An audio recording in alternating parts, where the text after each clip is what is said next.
حدثني زید بن علی عن ابیہ عن جدہ عن علی رضی اللہ تعالی عنہم، حضرت علی رضی اللہ تعالی عنہ کے پاس مسکن فاضلہ من حنوط رسول اللہ صلی اللہ علیہ وآلہ وسلم، حضرت علی کے پاس آقا علیہ الصلاۃ والسلام کی خوشبو سے بچی ہوئی تھوڑی سی خوشبو تھی حضرت علی کے پاس۔ فَأَوْصَىٰ أَن يُحْنَطَ بِهِ، حضرت علی نے وصیت کی جب میں اس دنیا سے چلا جاؤں وہ خوشبو جو رسول اللہ کی خوشبو تھی وہ خوشبو میرے جسم پہ مل دی جائے۔ یہ حضرت علی کا نظریہ ہے کہ تبرکات انبیاء، آثار انبیاء سے برکت لینا جائز ہے۔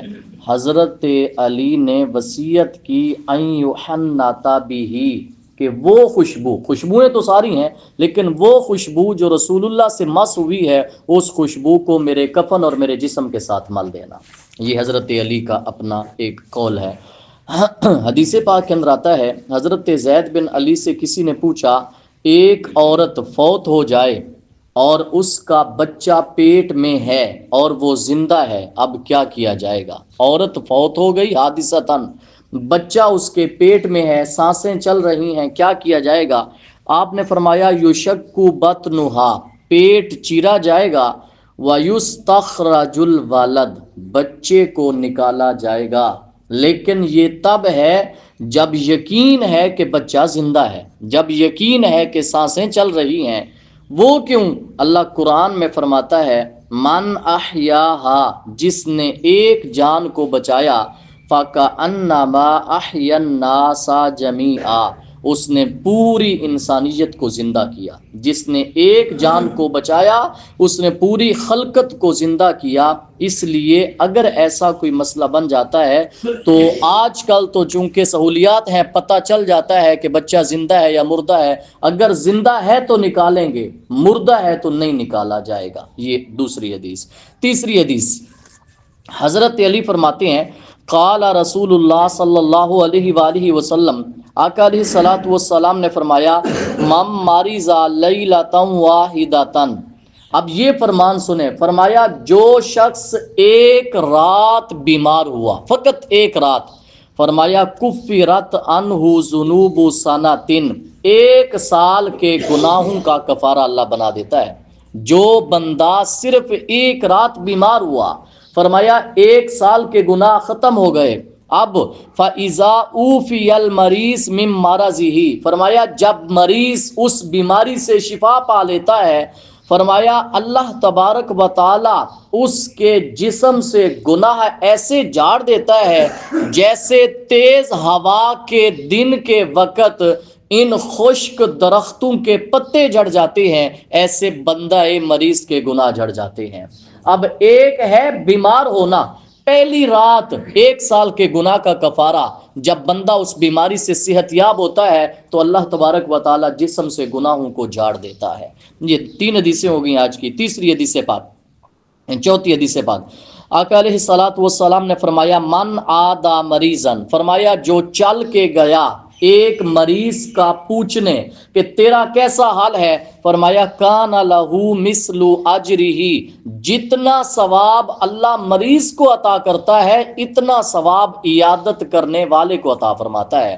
فرمایا وکان فی خرفۃ الجنۃ حتی یرجع، ایک شخص چلا مریض کو پوچھنے واپس آنے تک، فرمایا یہ عام نہیں ہے، یہ جنت کے میوے چنتا جا رہا ہے، یہ جنت کے میوے چنتا جا رہا تھا اور واپس بھی جنت کے میوے چنتا آ رہا ہے۔ کون؟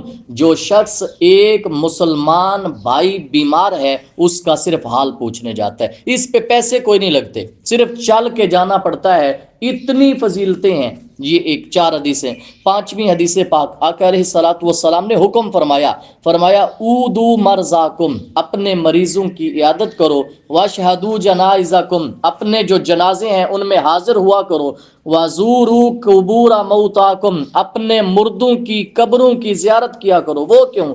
فإن ذلک یذکرکم الآخرہ، فرمایا قبروں کی زیارت تمہیں آخرت کی یاد دلائیں گی، لہٰذا قبرستان جانا چاہیے ہفتے میں ایک بار، پہلے تو دن میں ایک بار، نہیں تو 2 دن میں، 3 دن میں، ہفتے میں ایک بار، مہینے میں ایک بار، سال میں ایک بار قبروں کی زیارت کرنی چاہیے تاکہ ہمیں آخرت کی یاد آ سکے۔ حدیث پاک کے اندر آتا ہے آقا علیہ الصلوۃ والسلام، حضرت علی فرماتے ہیں میں بیمار تھا، میری عیادت کو آئے آقا علیہ الصلوۃ والسلام۔ حضرت علی بیمار ہیں، آقا تشریف لاتے ہیں عیادت کے لیے، تو آقا علیہ الصلوۃ والسلام نے آ کر فرمایا اے علی پڑھو یہ دعا، اللہم انی اسألک تعجیل عافیتک، اے اللہ میں تجھ سے سوال کرتا ہوں جلدی ٹھیک ہونے کا، وصبرن علی بلیتک، اور مصیبت پر صبر کرنے کا تجھ سے سوال کرتا ہوں، وخروجن الی رحمتک، اور تیری رحمت کی طرف نکلنے کا سوال کرتا ہوں۔ حضرت علی فرماتے ہیں جب آقا نے یہ دعا سکھائی، پڑھائی، فَقُلْتُهَا، میں نے فوراً یہ دعا پڑھی، کہتے ہیں فَقُمْتُ كَأَنَّمَا نَشَدْتُ مِنْ إِكَالٍ، فرماتے ہیں اس دعا کا اثر اتنا ہوا میں فوراً کھڑا ہو گیا، ایسے محسوس ہو گیا جیسے میں رسی سے کھل گیا ہوں، اتنی محسوس ہوا میں رسی سے کھل گیا ہوں۔ اور وہ دعا کون سی ہے؟ اے اللہ میں تجھ سے جلدی صحت کا سوال کرتا ہوں، میں مصیبت پر صبر کا سوال کرتا ہوں، یا اللہ میں تیری طرف رحمت کا سوال کرتا ہوں، تیری طرف نکلتا ہوں، یہ سوال۔ اور ایک حدیث پاک کے اندر آتا ہے ایک انصاری صحابی بیمار ہو گئے، آقا پوچھنے آتے ہیں، آقا علیہ الصلوۃ والسلام نے فرمایا یہ دعا پڑھو، اسأل اللہ العظیم رب العرش العظیم واسأل اللہ الکبیر، یہ 3 بار پڑھو۔ صحابی نے 3 بار پڑھی، صحابی کہتے ہیں میں فوراً اٹھ کے کھڑا ہو گیا، ایسے محسوس ہوا جیسے تکلیف کبھی آئی ہی نہیں ہے۔ یہ تھا آقا علیہ الصلوۃ والسلام کے الفاظ میں برکت، فوراً بتایا، فوراً کیا، فوراً ٹھیک ہو گئے، چونکہ یقین کامل تھا، ایمان پختہ تھا۔ حدیث پاک کے اندر آتا ہے آقا علیہ الصلوۃ والسلام نے فرمایا الاجر علی قدر المصیبہ، فرمایا جتنی تمہاری مصیبت ہوگی اتنا بڑا اجر ہوگا، مصیبت کم تو اجر کم، مصیبت زیادہ تو اجر زیادہ۔ فرمایا جس کو کوئی مصیبت پہنچے وہ میری مصیبتوں کو یاد کر لے، یہ رسول اللہ نے فرمایا، فرمایا تم میں سے جس کو کوئی مصیبت پہنچے وہ میری مصیبتوں کو یاد کر لے۔ وہ کیوں؟ فرمایا فَإِنَّكُمْ لَن تُصَابُوا بِمِثْلِي، فرمایا تمہیں میری جیسے مصیبتیں پہنچائی ہی نہیں گئی، میری جیسی مصیبتیں تمہیں نہیں پہنچیں، لہٰذا بڑی سے بڑی مصیبت مومن پہ آ جائے تو یاد کرے کہ ہمارے نبی پہ کتنی بڑی مصیبتیں آئی تھیں، انہوں نے صبر کیا تھا، تو ہمیں حکم ہے صبر کرنے کا۔ آقا علیہ الصلوۃ والسلام کا فرمان علی شان ہے، آقا علیہ الصلوۃ والسلام نے صحابہ سے پوچھا من اکیس الناس، اے صحابہ بتاؤ لوگوں میں سب سے زیادہ عقل مند کون سا آدمی ہے، سیاںا عقل مند ذہین کون ہے؟ صحابہ نے عرض کی اللہ و رسولہ عالم، یا رسول اللہ، اللہ اور اللہ کا رسول بہتر جانتے ہیں، آپ ہی فرمائیں۔ تو آقا علیہ الصلوۃ والسلام نے فرمایا آؤ میں بتاتا ہوں، دنیا کا عقل مند وہ نہیں ہے جو اپنا مستقبل، اولاد کا مستقبل اور باہر جا کر بنا لے بیٹھک گھر بوا اچھا ہے، یہ نہیں ہے۔